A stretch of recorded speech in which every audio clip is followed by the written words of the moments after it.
Devin Haney versus Ryan Garcia is one of the biggest fights to make right now. And I'll tell you why, because these fighters have a lot of backstory in which they both have faced off in the amateurs 6 times. Not only this, but they also faced off before after Ryan Garcia knocked out Fonseca in round 1, which made one of the funniest face-offs out there. I'll get to you. I'll get to you. Let's make it happen. I'll get to you. Let's get that going. Let's go. I'm turned up. I'm turned up right now. I'm turned up right now. Not only that, but Devin Haney just recently in his post-fight conference called out Ryan Garcia after Ryan Garcia tweeted out saying that he wants to fight Devin Haney in 2024. I've been calling out Ryan for years now, so it's good to hear that he finally won a fight.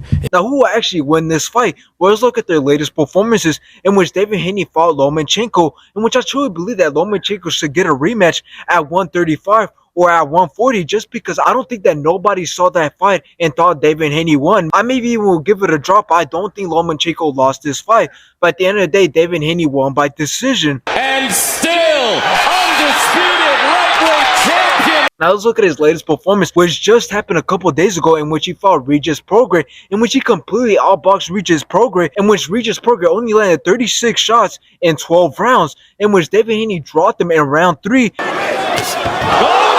And they made a foolery of Regis Prograis, in which he rocked him in round 6. And then rocked him in round 9. Limited, I think Devin Haney's making him seem that way. And now I don't even have to say this, Devin Haney won by decision. Now, after this performance, Ryan Garcia has to be very worried, and I'll tell you why. Because Devin Haney just showed, even though he's not a knockout artist, he can still compete against one. Now, let's look at Ryan Garcia's latest performances, in which he got dropped by Gervonta Davis in round 2, making it the second time that Ryan Garcia got dropped in his career. He just ducked underneath that left hook, but got caught. And then Gervonta Davis outboxed him for a couple more rounds, and then dropped him with a nasty body shot in round 7, which Ryan Garcia did not get up from. He's been able to get in. Another left hook and a right hand by Garcia. And now...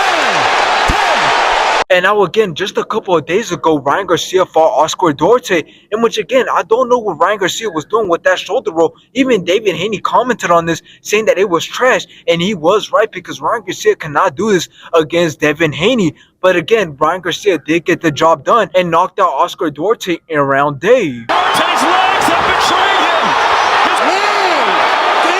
Now, here's the thing that ruins the hype from this fight happening, and that is that since Ryan Garcia already lost to Gervonta Davis, it kind of ruins Ryan Garcia's credibility and hype for the build-up to this fight with Devin Haney. And even Devin Haney touched up on this in the post-fight conference, saying that it sucks that Ryan Garcia already took an L and now he wants to fight him, but it is what it is, because it will still be a mega fight to make. Now he finally want to, call me out, but at the end of the day, it's still a big fight. It sucks that it came after, he took an L. Now, the reason that I do believe that Devin Haney and Ryan Garcia's next fight will be against each other is because after Devin Haney was declared the winner in the ring, Eddie Hearn was interviewed and was asked, what is the next big fight for Devin Haney? In which he said, there's a guy on the same platform on DAZN, and his name is Ryan Garcia. What's the big fight out there that you can get him?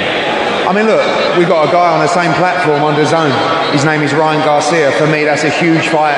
Ryan Garcia against Devin Haney. And to be honest, this fight is very likely of happening since Ryan Garcia is still working with Oscar De La Hoya, and Oscar De La Hoya, being his promoter, can probably really push this fight to make it happen. So in the end, based off Ryan Garcia's okay performance against Oscar Duarte, and the reason I say okay performance is because I didn't really like the style that Ryan Garcia was using in this fight. But anyways, with that performance in hand, and with Devin Haney's recent performance, I do believe that Devin Haney will be outboxing Ryan Garcia for throughout the whole rounds. Or in other words, I do think that Devin Haney will be able to beat Ryan Garcia, since Ryan Garcia's only chance at beating Devin Haney is to stop him, in which I don't think he could get the job done.